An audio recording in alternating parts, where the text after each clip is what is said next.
Hi guys, so today I am doing a vlog on why I choose not to give my children the flu jab.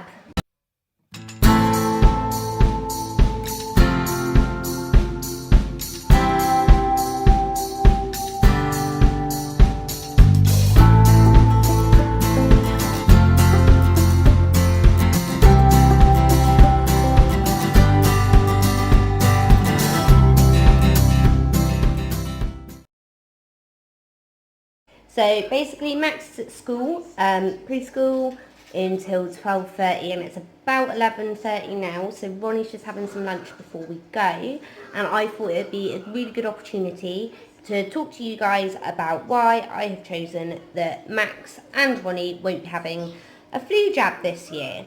So if you're in the USA, I'm not 100% sure on how it quite works. I don't know if you have such a thing, but for the UK we do. And we received a letter around a week ago asking that our children have been put on the register to have a flu jab because they're under the age of 5, and for anyone who would be pregnant in our household, which we're not at the moment, could they also book a flu jab too. And of course we refused it. So when originally we got the letter, I always knew that we were going to refuse it. It's something that I feel really strongly on. However, I would like to mention right now, if anybody pops on this post and says, oh, you can't not give your child the MMR jab, both my children have it. It's just a flu jab that we have completely refused. We're not anti-vaxxers. We're something that a lot of families are known as late vaxxers. So what that basically means is for the normal jabs, like MMR, the ones that protect against meningitis, etc., we usually late do them. So where everyone else does, I think it's 3 months, 6 months and 12 months for jabs in the UK. We did ours at 6 months, 9 months, and it was about, I didn't delay it that much, it was probably about 14 months for Ronnie, for both of them actually.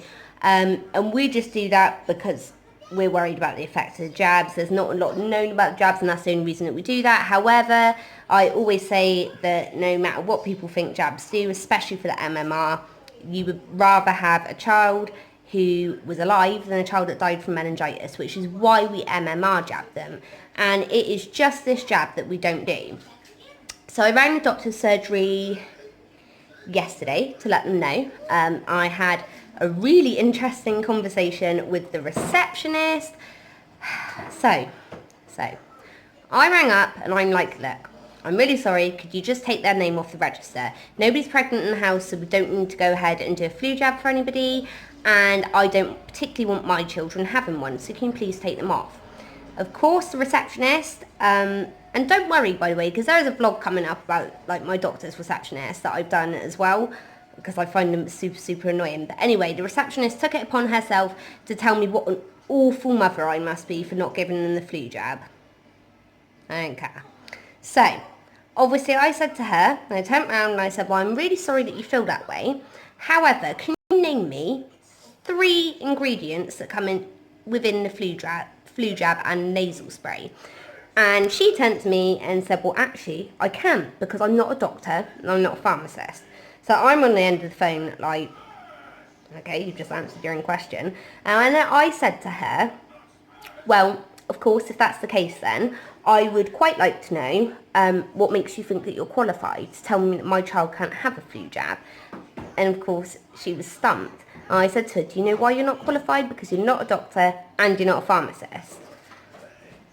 Do you think it's okay that others have an opinion? There are more polite ways to put it, especially if your job is in customer service. However, obviously she didn't put it like that. But I do accept that, and I know loads of people that will give them their flu jabs. Some of my best friends are giving their children flu jabs, but I choose not to. It's just not something that I'm willing to do, and I'm going to give you the reasons why.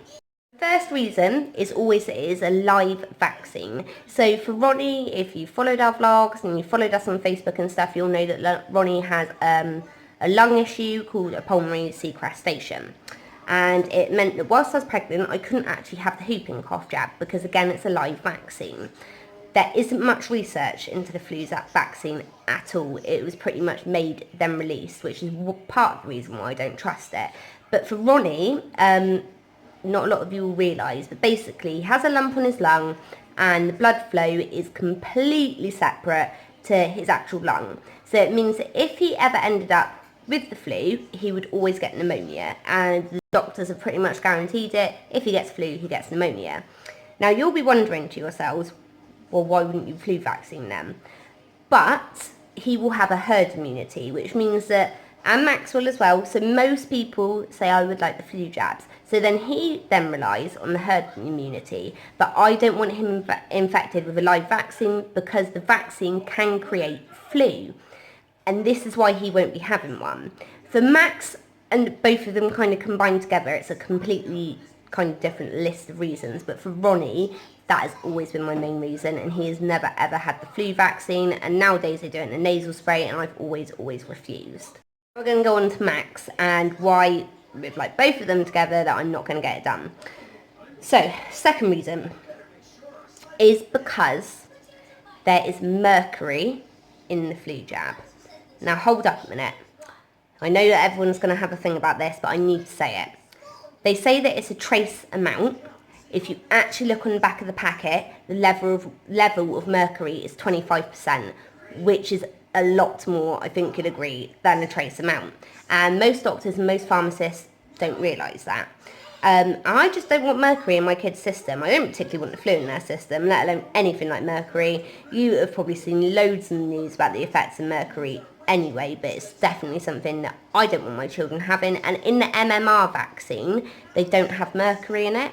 And I believe that the MMR vaccine is therefore safer than the actual flu vaccine is. Third reason is that the flu vaccine, as I said before, isn't tested.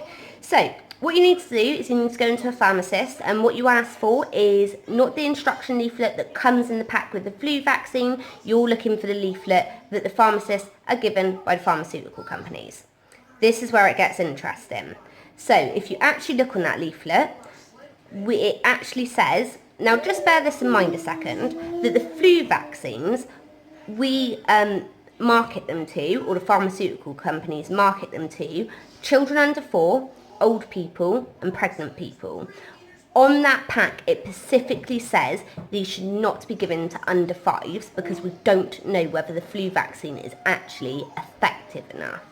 Like, that's worrying. Our government thinks it's okay to offer out a flu vaccine, but they don't actually know if it's okay for under 5s. If you're pregnant, they ask you to get a flu vaccine.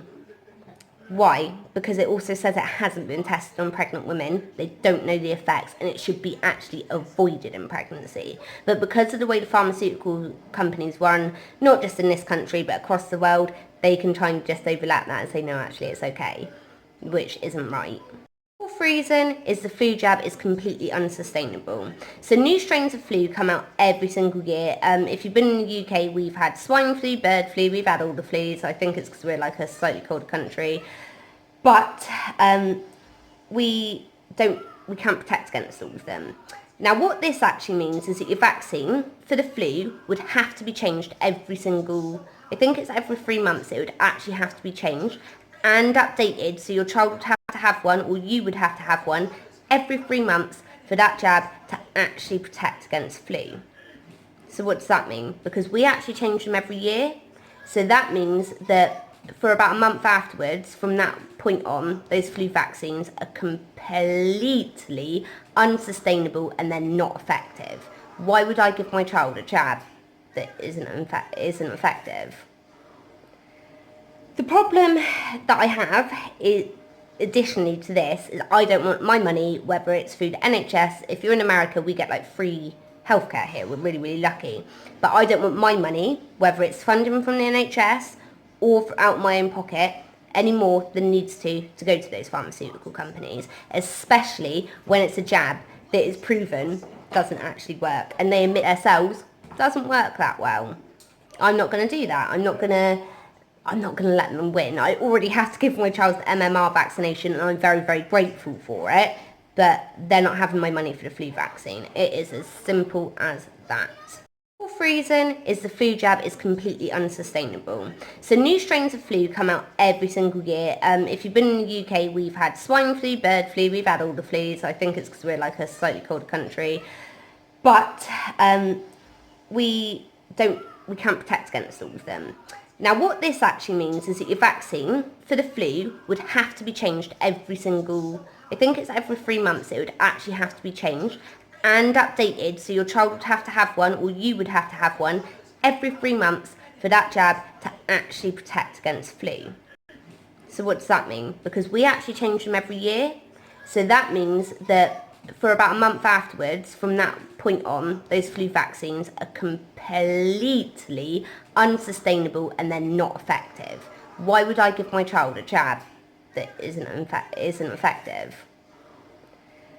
The problem that I have is, additionally to this, is I don't want my money, whether it's through the NHS. If you're in America, we get like free healthcare here. We're really, really lucky.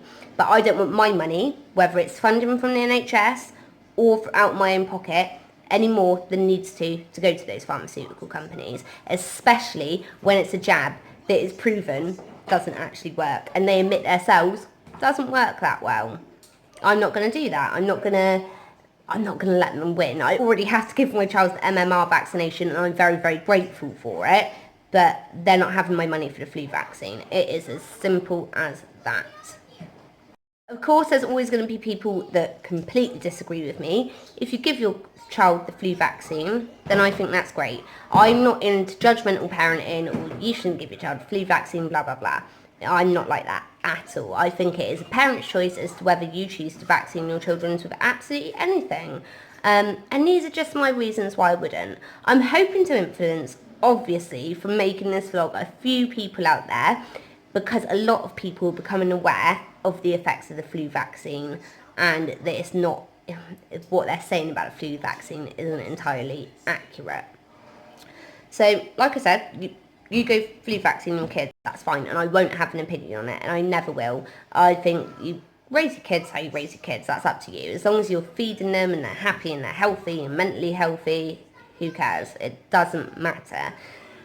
But for us, it's not an option, and it's never going to be. Of course I want to influence people so people know, but like I said, there is a huge movement in this country anyway of people saying we will not flu vaccine our child.